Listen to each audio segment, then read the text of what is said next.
Alright, so the first thing I want you guys to do is take a look at whatever picture you have picked. You can print it out if you would like, and I want you to figure out what colors you need. There may be variations in the colors, but pick out the main colors that stick out to you. So for mine, there's this greenish brown color, there's an orange, and there's this, what's supposed to be white on the spider actually comes through as gray. So I went through and I picked my colors. So I have my orange, I lightened up my gray, and I have my green. You can see I went through different tests. First it was a little too dark, so I lightened it, and then I went through different shades of green and came to this one. So the first thing I want you to do is take a look at your picture and figure out what textures you might need. So you might want to do stippling here. You might want to do maybe some dry brushing here. But you just want to block in your colors. So that's what I'm going to do today. Alright, so the first color I'm going to start with is my green. I know it's kind of hard to see, but I'm going to be working on this part of the leg. So here it is, and it's a little bit outlined. You can see there's a little bit of white at the top. So I'm not going to try and go for every single little mark, but I'm going to try and make the same type of texture.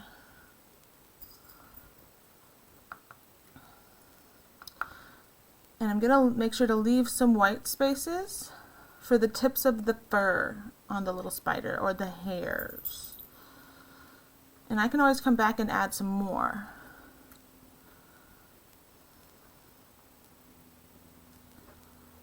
Okay, so that's just where I'm going to leave it for now. Always make sure to have your paper towels out. And I misplaced mine. There we go. Now there's an actual little hair, so I'm going to pick that up. Okay, now I'm going to move on to the side of the head. Same thing. I'm just going to make some strokes. Leave some gaps maybe, so I can always come back.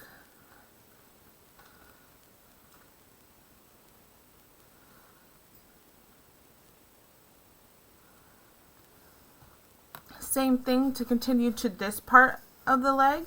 Now there's a lot more white, so I want to leave a lot more space. And these hairs seem to come towards this way, so I'm going to change the direction. But you can see I'm not trying to go for an exact replica. Just give the idea of this texture.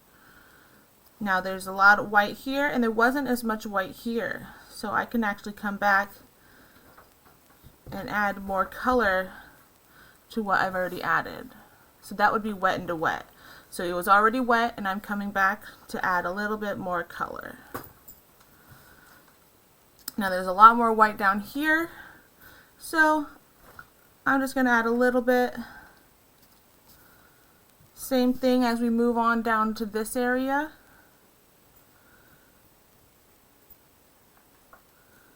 So I have a big section of green here, but I'm going to bring some strokes down. Now let's zoom in and see what that looks like. So it's starting to look just like that. So as we move our way down, we're going to keep doing the same thing, but we can see that the hairs over here are a little bit longer. So maybe I'll just leave some more sections farther apart, and I can always come back and add more sections if I think I need it.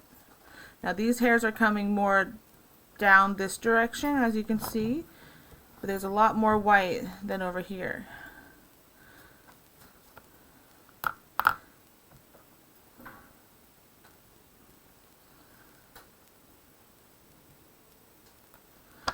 Okay, so that's good for the green right now. Now I'm going to move to the orange. So I'm going to move to the orange section. Make sure to mix up my orange. If there's too much paint, on my brush, I can always test it out by just touching it to the paper towel to take off a little bit of that color. Now for this whole orange section, I can just block in this whole section. So that's what I'm going to do. I'm going to try and work fast so nothing dries too quickly.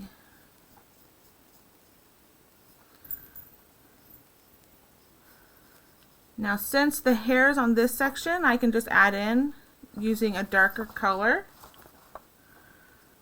So I don't need to leave any spots that are empty like I had to for the white spots. Okay.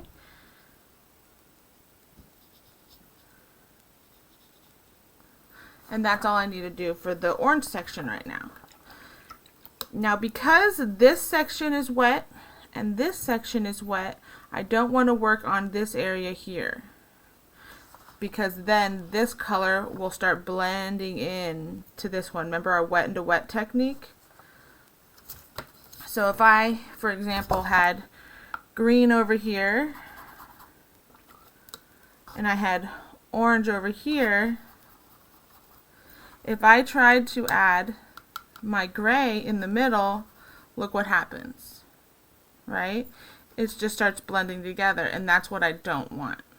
Okay, so we're going to let that dry completely.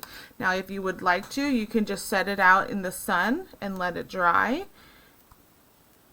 or you can just move to a different section. So maybe I can start doing the green over on this side and on this side, or maybe I can start working maybe on a little bit of the gray that it comes into here, as long as it doesn't come in contact with this area over here. Okay, what I think I'm going to do is I'm just going to start with a little bit of details in the eyes.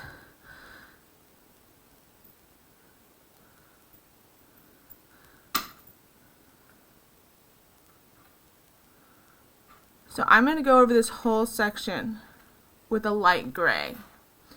The reason I'm doing that is because this color is not absolutely white. So I'm just going to go over the whole section on each eye in gray. Now I'm not going to do the ones in the middle because it touches the orange, remember? And they will start blurring into each other. So if you have a blow dryer, you can blow dry it, but I would make sure that there are no drips. Like see here, you can see it's really shiny. That's too shiny. You want to wait till it looks more like this area here. See, if I move it, you can't see the shiny on that end, right? So we're going to wait.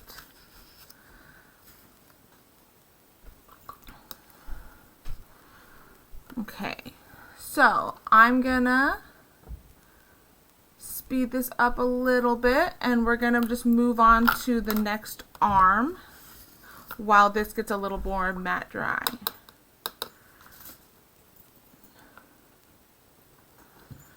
So if we look at this arm, there's a lot of white in this area, and there's a big section that's not white, and then more out down below.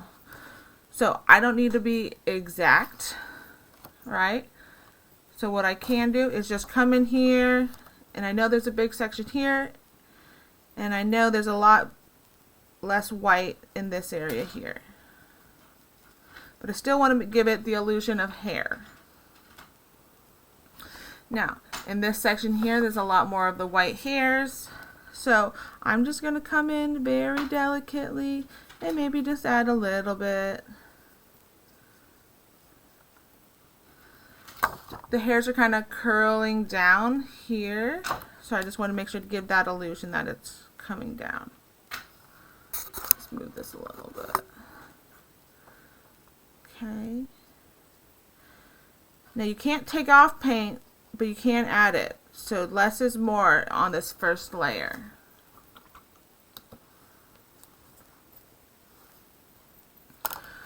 Alright, and until it dries, I would just leave it like this. You can do this section over here, but for just sake of example, you saw me do it over here. So this is where I would let it dry, and once it's completely dry, you can start on the eyeballs. You can start adding more color on each section.